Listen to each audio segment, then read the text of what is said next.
Hi, I'm Sunny. I'm ZB. And today we're going to be reviewing the latest Google Pixel 9 Pro from the perspective of a longtime iPhone user, which is me. Let's start with the unboxing. I guess this also means that this still has a SIM card slot, which I personally appreciate because the newest iPhones, they all use virtual SIMs now, which makes it a little inconvenient when you're traveling to countries that still use physical SIMs. I know it's a detail, but they did place like fingerprint sensor and information about the buttons. The Android phones I've used before have fingerprint sensors, but it's usually a separate button on the side or at the back, whereas this is built into the screen. It doesn't hurt that much to have another button, but I still think it's pretty cool. Let's go, Google. So what's your first impression on the texture, the shape, industrial design? The feel is more like iPhone than the previous generations. And I think it also has to do with like the rounded shape over here.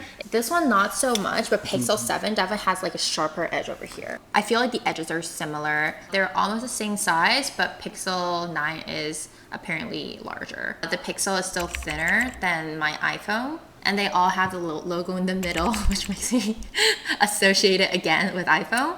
And in terms of the textures, what I have, it feels more like matte and sandpaper. This is also matte and sandpaper-like, but smoother. Pixel 8, it has like a reflective glossy back. I do like this type of texture over gloss because it's harder to leave fingerprints on it. This is really nice. It says set up using another device. You have Pixel or Android device or iPhone or iPad. Getting your phone ready, this may take a few minutes. Now I'm going to sign into my Google account. Something I noticed is that the way she holds the phone, the index finger is on the camera bar, which is something a Pixel user would never do. I'm right-handed, so usually I would hold it like this. But if anything, I would still touch the edge of this. And when I hold my phone, I hold my finger under the camera bar. I feel like for me, maybe because if I hold it over here, it's supporting it more with my palm. This I'm really excited about. Set up a fingerprint unlock. So this is the first time I'm going to be using this screen.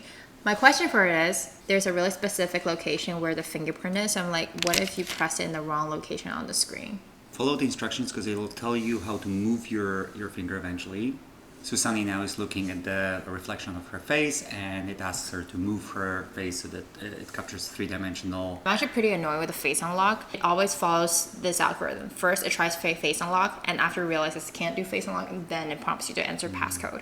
I would like to have a choice before it decides for me itself. Before, iPhone had that button, and that the button could also be used for a fingerprint unlock, and it's really helpful for you have your mask on. Copy data from iPhone or iPad. Let's see how much data I can copy. I haven't extended iCloud for a long time, and every day it's reminding me that I have like 3,000 pictures that haven't been updated in over a year. So I wonder if it's going to copy data just from the stuff that I uploaded to iCloud or everything that I have on the hardware. Use the cable that came with your iPhone or iPad. Devices are connected. Unlock your iPhone. To continue, unlock your iPhone. Keep it unlocked. It's getting ready to copy. It says if you have a lot of data, it would take longer. Later. So Sunny has been testing Pixel 9 Pro for a couple days now as her secondary phone, and we're gonna do a review of the experience coming from iPhone to Pixel 9 Pro. My experience will mostly be centered on the general usage as well as how some of the common apps that I use on my iPhone works on the Pixel. First of all, on general usage, I feel like the Pixel phone feels lighter. I don't feel as tired when I'm holding a Pixel for an extended period of time. As with most Android phones, they have gestures. For example, if I want to return, I would be able to swipe both on this side and this side. Feels like the Pixel screen is a little more sensitive to touch, but I'll still give it the benefit of the doubt because one, it is newer. I've had my iPhone for close to 2 years now, so there could have been some wear and tear with the screen, and I also don't have a screen protector on the Pixel, so that could also be why it feels more sensitive to touch. The Pixel is a little more oriented towards business people than for entertainment than iPhone. For example, if we swipe all the way to the left side, usually on Apple you get a widget screen, so you can have a lot of shortcuts, whereas for Pixel you get the news screen. It is more of an obstacle for me to download an extra news app and have to turn it into a widget on iPhone, whereas for Pixel, because it's built in, it kind of trains me to read more about the world instead of doom scrolling on social media. Another feature that I really appreciated is the bedtime mode. Apple also has something called a bedtime mode, but it basically just sets automatically alarm for you every day. It can also turn on do not disturb at a certain time. The Pixel also has that, but it takes it one step further, which is grayscale. Basically, when you turn on bedtime mode, they also turn your screen into black and white. This is one of the primary feature developments over last years on Android side. It's a nice balance between not letting you turn on the screen because you're in off time and letting you turn it on and get into doom scrolling, because now you can doom scroll, but it's not very attractive because it's black and white, so you're likely just going to read what you need to read and quickly turn it off. And that habit building has been working for me pretty well.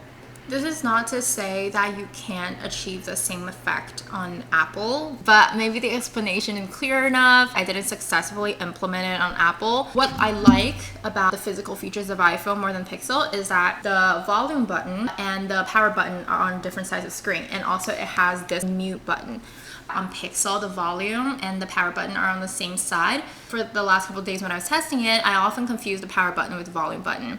On the software side, because it is essentially a Google phone, it feels like everything is very tied to Google. Pixel also has the built-in AI assistant called Gemini.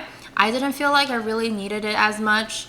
When I needed AI, I usually go for ChatGPT. On one hand, it's because when I need something more important, I go to my laptop. And two, it feels like ChatGPT is much more advanced than Gemini, so I don't find that I really need it for my day-to-day life. What I noticed Sunny doing is that Sunny was trying to use Gemini to manipulate the phone. For example, set the brightness, change the settings, the color scheme.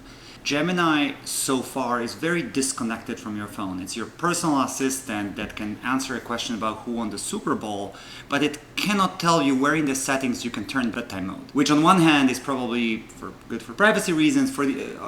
On the other hand, if I have a phone and the phone has an AI, I want to talk about this phone to the AI. I don't know if there's that much of a separation between Google Assistant and Gemini right now. I think I tried with both Google Assistant and Gemini, and neither of them have been able to complete voice commands. Whereas for Siri, I remember I would ask it, set an alarm, change this on my phone, and Siri has been able to do this. On this feature, I would prefer Siri. The other thing I noticed about the Gemini is that Sunny's trilingual, and she tried to speak multiple languages to Gemini, and Gemini is very confused. Neither Google Assistant nor Gemini can tell you how to add a language or remove a language. And we know it's possible because we tested it on ChatGPT, where Sunny was able to fluidly start a sentence in English, switch to Spanish, and switch to Chinese. ChatGPT was following and responding fluidly. It seems like this is not yet available on the Pixel experience. Battery has been really amazing. I left the phone uncharged for 3 days. During the day, I might check with minimal usage, but the phone was able to almost maintain that for 2 days.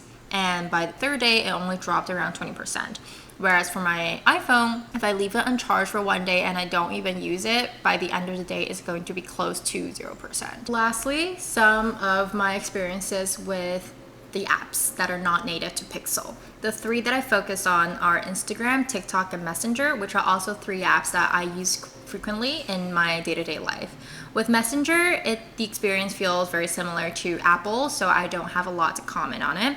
The only difference that I notice is that when you upload a story on Apple, it shows a little circle around the contact profile, which tells you that they have uploaded a story. On Pixel, they also show it, but they also change that person's profile picture to a preview of the story. I don't think I have a great big need to see a preview of their story, and in some way, sometimes their picture might be too small for the preview to be useful, but that is one difference I noticed. On Instagram side, I didn't have the best experience using Instagram on Pixel, but I'm not sure if it's so related to the phone itself or Instagram app. There were a couple times when the app was frozen. For example, it didn't display all the pictures I want to load. It didn't have some of the features that my current Instagram has.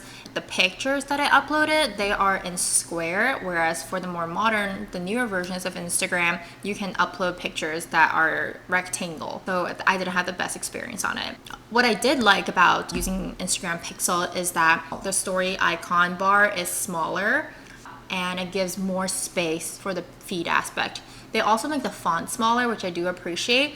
When I put my iPhone Instagram, Pixel Instagram side by side, my iPhone Instagram feels like it's made for seniors. The TikTok experience also feels very similar to the Apple experience. So what's your overall impression? I feel like I enjoy using the Pixel probably a little more than I expected coming from the Apple side. My biggest resistance is that I'm used to the system of iOS and it was going to be a big switch to Android, but I think Google made it really smooth for me, and it also had a couple of features that I didn't expect was going to be helpful for me.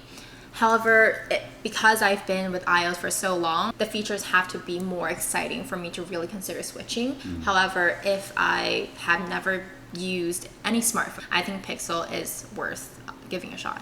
How was typing? When I'm using the same keyboard, I don't think I noticed a really strong difference. I did feel like it's a little inconvenient when I was switching between keyboards. I remember when I was using some other Androids before, when I wanted to switch between different languages, I could just swipe left and right. There was a little global icon next to it, so that's about the same as switching languages on Apple. When it comes to selecting characters, especially for Chinese, on Apple you can click and have a drop down, and before you drop down you can also swipe to see the preview of characters.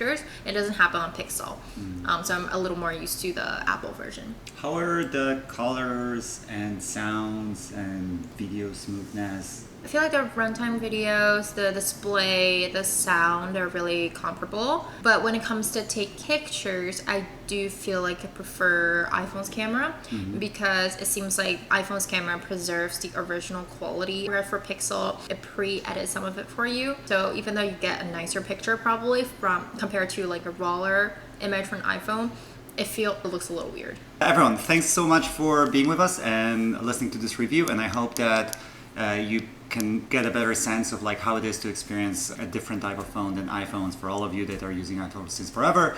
And for those who use Android like me, you can get a perspective from an iPhone user.